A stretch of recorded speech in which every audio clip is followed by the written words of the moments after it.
Welcome to my channel. இன்றைக்கி cauliflower gravy எப்படி ரொம்ப சிம்பிளான மெத்தடில் கறியவே மிஞ்சிற டேஸ்ட்டில் எப்படி செய்கிறதுன்னு பார்த்துருவோமா? வாங்க வீடியோக்குள்ளே போகலாம். இப்போ ஃபஸ்ட்டு ஒரு கடாய் எடுத்து வச்சு கொஞ்சமாக எண்ணெய் சேர்த்துட்டு ஒரு கப் அளவு சின்ன வெங்காயம் சேர்த்துக்கோங்க.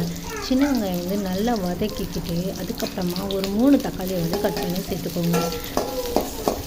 சின்ன வெங்காயத்தில் தான் செய்யும். நீங்கள் வந்து பெரிய சைஸு பல்லாரி இது மாதிரிலாம் செஞ்சீங்க அப்படின்னா டேஸ்ட் வந்து மாறிடும். அதனால் வந்து நீங்கள் சின்ன வெங்காயத்தையே சேர்த்துக்கோங்க. அப்போ தான் வந்து நல்லாயிருக்கும். இது கூட 3 பட்டை 2 கிராம்பு எல்லாம் சேர்த்துட்டு நல்லா வதக்கிக்கோங்க. முன்னாடியே சொன்ன மாதிரி இந்த தக்காளி வந்து சேர்த்துட்டு நல்லா கிளறி விட்டுக்கோங்க. இது வந்து ஒரு அரை பழம் வந்து வதங்கினாலே போதும். முழுமையாக வதங்கணும் அப்படின்னா அவசியம் இல்லை. சீக்கிரமாக வதங்கிறதுக்காக கொஞ்சமாக கல்லுப்பு சேர்த்து வதக்கி வச்சுக்கணும். பாருங்கள், நல்லா வதங்கிடுச்சு. இது கூட கொஞ்சமாக சிக்கன் மசாலாவே போட்டுட்டு அடுப்பை ஆஃப் பண்ணிவிட்டு 2 கிளறிட்டு வச்சுருங்க. இப்போது இன்னொரு பாத்திரத்தில் கொஞ்சமாக தண்ணி சேர்த்து தண்ணி நல்லா கொதி வந்ததும் கொஞ்சம் மஞ்சள் தூள் சேர்த்து நம்ம கட் பண்ணி வச்சுருக்க காலிஃப்ளவர் சேர்த்துக்கோங்க.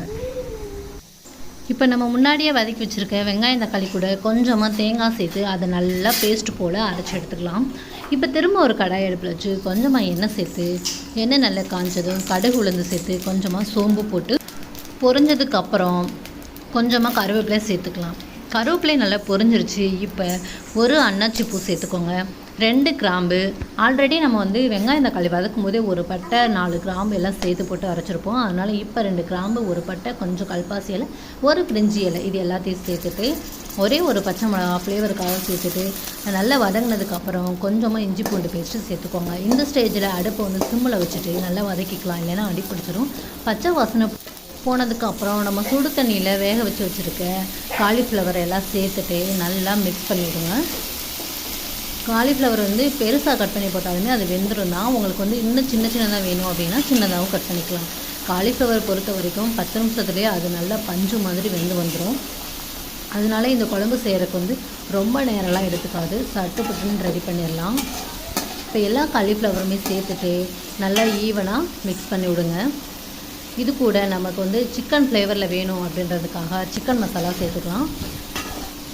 சிக்கன் மசாலா சேர்த்துட்டு கொஞ்சமாக மல்லித்தூள் சேர்த்துட்டு நல்லா வதக்கிக்கோங்க. வேறு எந்த பொடியுமே வந்து நம்ம சேர்க்கலை. இப்போவே பார்க்குறக்கு ஒரு நான்வெஜ் ஃபீல் தான் நமக்கு வரும். அதே மாதிரி அதை கிளறும் போது வீடு ஃபுல்லாக அப்படியே சிக்கன் வாசனை வேறு லெவலாக பரவும். இது கூட கொஞ்சமாக கல்லுப்பு சேர்த்துட்டு நல்லா மிக்ஸ் பண்ணிக்கோங்க.